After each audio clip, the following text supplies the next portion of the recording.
Hi dears, ഇന്ന് നമ്മൾ തയ്യാറാക്കുന്നത് നല്ലൊരു തീം കേക്കാണ്. വാനില ഹാസൽനട്ട് ഫ്ലേവറിലുള്ള ഒരു ജിയോയുടെ തീം കേക്കാണ് തയ്യാറാക്കുന്നത്. വളരെ സിമ്പിളായിട്ട് തയ്യാറാക്കാൻ പറ്റിയൊരു റെസിപ്പിയാണ്. അപ്പോൾ നമുക്ക് വീഡിയോയിലേക്ക് പോകാം. പിന്നെ നമ്മുടെ ഗിവ് അവേ ക്വസ്റ്റ്യൻ ഇന്നത്തെ വീഡിയോയിലുണ്ട്. അപ്പോൾ എല്ലാവരും വീഡിയോ കണ്ട് കമൻറ്റ് ചെയ്യാം കേട്ടോ.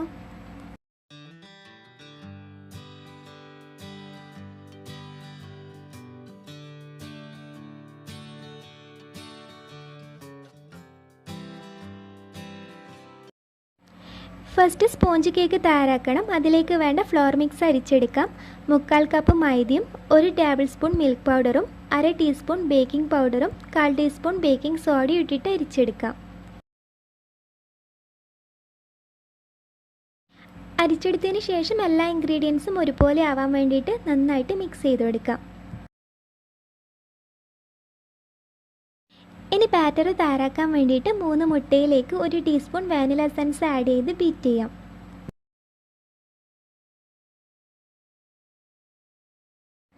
മുട്ട ബീറ്റ് ചെയ്ത് ഇതുപോലെ പൊങ്ങി വന്നാൽ 3/4 കപ്പ് പൊടിച്ച പഞ്ചസാര കുറേശ്ശെ ഇട്ട് മിക്സ് ചെയ്യാം. ഇനി ഇതിലേക്ക് 2 table spoon sunflower oil add ചെയ്ത് കൊടുക്കാം. അടുത്തത് അരിച്ചു വെച്ച ഫ്ലോർ മിക്സും 2 ടേബിൾ സ്പൂൺ പാലും ആഡ് ചെയ്യണം. ആദ്യം കുറച്ച് ഫ്ലോർ മിക്സ് ഇട്ട് മിക്സ് ചെയ്യാം, പിന്നെ കുറച്ച് പാൽ ആഡ് ചെയ്യാം. അങ്ങനെ ഫ്ലോർ മിക്സും പാലും കുറച്ചായി ആഡ് ചെയ്ത് മിക്സ് ചെയ്തെടുക്കാം. ഇതുപോലെ മിക്സ് ചെയ്യുന്നില്ലെങ്കിൽ ഒരു സ്പാച്ചുല വെച്ചിട്ട് മെല്ലെ ഫോൾഡ് ചെയ്തെടുക്കുകയും ചെയ്യാം കേട്ടോ. അങ്ങനെ കേക്ക് ബാറ്റർ ഇവിടെ റെഡി ആയിട്ടുണ്ട്. ഇനി ഇത് ബേക്ക് ചെയ്തെടുക്കാം. അതിനുവേണ്ടി 7 ഇഞ്ച് മോൾഡ് ഓയിൽ ബ്രഷ് ചെയ്ത് ബട്ടർ പേപ്പർ വെച്ചെടുത്തിട്ടുണ്ട്. ഇനി ബാറ്റർ ഇതിലേക്ക് ഒഴിച്ചിട്ട് എയർ ബബിൾസ് ഇല്ലാതിരിക്കാൻ വേണ്ടിയിട്ട് ഇതൊന്ന് ടാപ്പ് ചെയ്തെടുക്കാം. ഇനി ഇത് എപ്പോഴും ബേക്ക് ചെയ്യുന്നത് പോലെ തന്നെ പ്രീ ഹീറ്റ് ചെയ്ത ഒരു പാനിലേക്ക് വെച്ചിട്ട് 25 to 35 മിനിറ്റ് വരെ ലോ ഫ്ലെയിമിൽ അടച്ചു വെച്ച് ബേക്ക് ചെയ്തെടുക്കാം.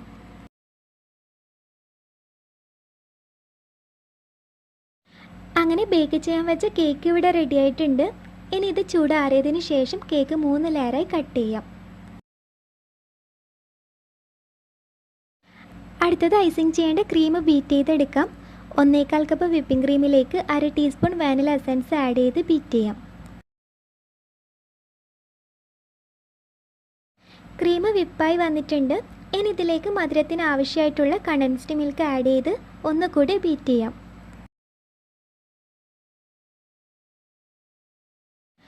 അങ്ങനെ ക്രീം ഇവിടെ റെഡി ആയിട്ടുണ്ട്. അടുത്തത് കുറച്ച് വൈറ്റ് ചോക്ലേറ്റ് ഗണാഷ് എടുത്തിട്ടുണ്ട്.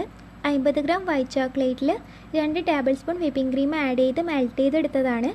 ഇനി ഇതിലേക്ക് ഈ ഒരു ഹേസൽനട്ടിൻ്റെ മിക്സ് ആഡ് ചെയ്തിട്ട് നന്നായിട്ട് മിക്സ് ചെയ്യാം. ഒരു 1-2 ഡ്രോപ്പ് ആഡ് ചെയ്ത് കൊടുത്താൽ മതി. അങ്ങനെ ഫില്ലിങ്സിന് വേണ്ട ഗണാഷ് ഇവിടെ റെഡി ആയിട്ടുണ്ട്. ഇനി കേക്ക് ഐസിങ് ചെയ്ത് തുടങ്ങാം. ഒരു കേക്ക് ബേസിൽ കുറച്ച് ക്രീം സ്പ്രെഡ് ചെയ്ത് ഫസ്റ്റ് ലെയർ വച്ചെടുക്കാം. ഇനി ഇത് സിറപ്പ് കൊണ്ട് വെറ്റ് ചെയ്യണം. 1/4 കപ്പ് പഞ്ചസാരയും 1/4 കപ്പ് കണ്ടൻസ്ഡ് മിൽക്കും 3/4 കപ്പ് വെള്ളത്തിൽ മെൽറ്റ് ചെയ്തെടുത്തതാണ്. ഇനി വെറ്റ് ചെയ്തതിന് ശേഷം ക്രീം സ്പ്രെഡ് ചെയ്യാം.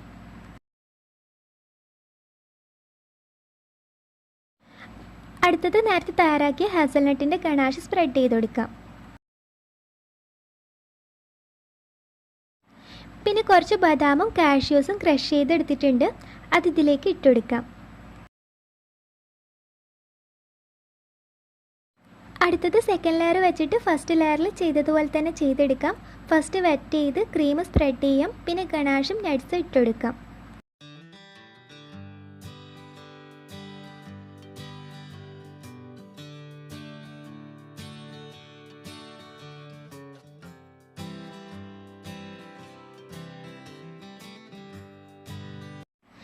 ഇനി തേർഡ് ലെയർ വെച്ച് വെറ്റ് ചെയ്തതിന് ശേഷം ക്രം കോട്ടിംഗ് ചെയ്ത് ഒരു 20 മിനിറ്റ് ഫ്രിഡ്ജിൽ വെക്കാം. ഇന്നത്തെ ഗിവ് അവേ ക്വസ്റ്റ്യൻ ഇതാണ്. നിങ്ങൾക്ക് നമ്മുടെ ചാനലിൽ കാണാൻ കൂടുതൽ ഇഷ്ടം ഏത് റെസിപ്പിയാണ്? കേക്ക് റെസിപ്പിയാണോ അതോ മറ്റ് ഫുഡ് റെസിപ്പീസ് ആണോ എന്നുള്ളത് താഴെ കമൻറ്റ് ചെയ്യാം. കമൻറ്റ് ചെയ്യുന്നതോടൊപ്പം തന്നെ ഇന്നത്തെ വീഡിയോ ലൈക്ക് ചെയ്യാനും മറക്കല്ലേ. ഇനി ബാക്കിയുള്ള ഈ ക്രീമിലേക്ക് കളർ ആഡ് ചെയ്യണം. കുറച്ച് ഡാർക്ക് ബ്ലൂ കളർ കിട്ടാൻ വേണ്ടിയിട്ട് ഇവിടെ റോയൽ ബ്ലൂവും നാവി ബ്ലൂവും ഈ 2 കളറാണ് ആഡ് ചെയ്യുന്നത്. കളർ ആഡ് ചെയ്തതിന് ശേഷം മിക്സ് ആവാൻ വേണ്ടിയിട്ട് ഒന്നുകൂടി ബീറ്റ് ചെയ്യാം. അങ്ങനെ ക്രീമിൽ കളർ മിക്സ് ചെയ്തെടുത്തിട്ടുണ്ട്. ഇനി കേക്ക് ഫുള്ളായി ഫ്രോസ്റ്റ് ചെയ്തെടുക്കാം.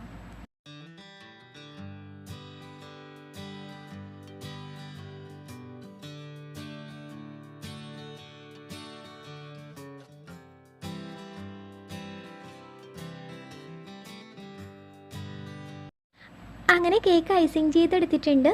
ഇനി കേക്ക് സിമ്പിളായി ഡെക്കറേറ്റ് ചെയ്യാൻ വേണ്ടിയിട്ട് ഇതുപോലത്തെ ബ്രഷ് വെച്ചിട്ട് ഇതുപോലെ ചെയ്തെടുക്കാം. കേക്കിൻ്റെ സൈഡിലും ടോപ്പിലൊക്കെ ഇതുപോലെ തന്നെ ചെയ്തെടുക്കാം.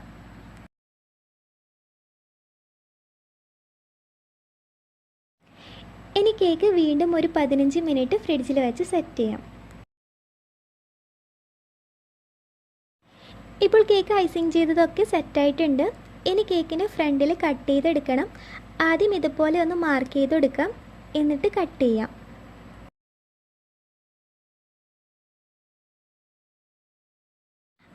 അങ്ങനെ ഇതുപോലെ കട്ട് ചെയ്തെടുത്തിട്ടുണ്ട്. ഇനി ഈ കട്ട് ചെയ്ത ഭാഗത്ത് ക്രീം വെച്ച് കവർ ചെയ്യാം.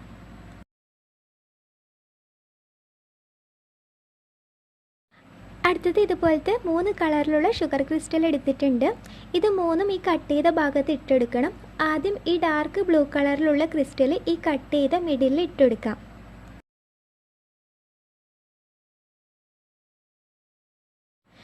അടുത്തത് ഈ ലൈറ്റ് ബ്ലൂ ക്രിസ്റ്റൽ ഇതിൽ കാണുന്നത് പോലെ ഇട്ടെടുക്കാം. ലാസ്റ്റ് ഗോൾഡൻ കളറിലുള്ള ക്രിസ്റ്റൽ ഇതുപോലെ ഇതിൻ്റെ അറ്റത്ത് ഇട്ടെടുക്കാം കേട്ടോ.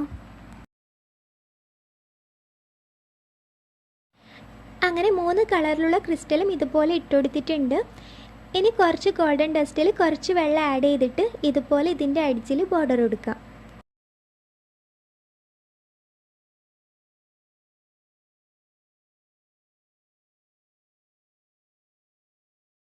അടുത്തത് കേക്ക് ഡെക്കറേറ്റ് ചെയ്യാൻ വേണ്ടിയിട്ട് ഇതുപോലത്തെ ചോക്ലേറ്റ് ഡെക്കറേഷൻസ് എടുത്തിട്ടുണ്ട്. വൈറ്റ് ചോക്ലേറ്റ് മെൽറ്റ് ചെയ്ത് ഒരു ട്രാൻസ്ഫർ ഷീറ്റിൽ ഒഴിച്ചിട്ട് ഇതുപോലത്തെ കുക്കി കട്ടർ വെച്ച് കട്ട് ചെയ്തെടുത്തതാണ്. ഇനി ഇതിൽ ഗോൾഡൻ ഡസ്റ്റ് ബ്രഷ് ചെയ്ത് കൊടുക്കാം. ചോക്ലേറ്റ് ഡെക്കറേഷനിൽ ഷെയ്ഡ് ചെയ്യുമ്പോൾ ഗോൾഡൻ ഡസ്റ്റിൽ വെള്ളം ആഡ് ചെയ്യേണ്ട, വെള്ളം ആഡ് ചെയ്യാതെ ഡസ്റ്റ് ബ്രഷ് ചെയ്ത് കൊടുത്താൽ മതി. ഇനി ഈ സ്റ്റാറൊക്കെ കേക്കിൻ്റെ ടോപ്പിലും സൈഡിലും വെച്ചുകൊടുക്കാം. പിന്നെ കുറച്ച് സ്റ്റാർ ഷേപ്പിലുള്ള സ്പ്രിങ്കിൾസ് ഉണ്ടെങ്കിൽ ഇതുപോലെ ഇട്ടുകൊടുക്കാം. അങ്ങനെ നമ്മുടെ കേക്ക് ഇവിടെ റെഡി ആയിട്ടുണ്ട്. ഇത് 1 kg കേക്കാണ്. പിന്നെ ഇതുപോലെ തീമൊക്കെ ചെയ്യുമ്പോൾ കേക്കിൻ്റെ റേറ്റിനേക്കാളും എക്സ്ട്രാ റേറ്റ് കൂടും. അപ്പോൾ എല്ലാവരും ഒന്ന് ട്രൈ ചെയ്ത് നോക്കാം, എന്നിട്ട് ഫീഡ്ബാക്ക് അറിയിക്കാം. ഇന്നത്തെ വീഡിയോ ഇഷ്ടമായെങ്കിൽ എല്ലാവർക്കും ഷെയർ ചെയ്യാനും മറക്കരുത്. അടുത്ത വീഡിയോയിൽ വീണ്ടും കാണാം. അതുവരെ ബൈ.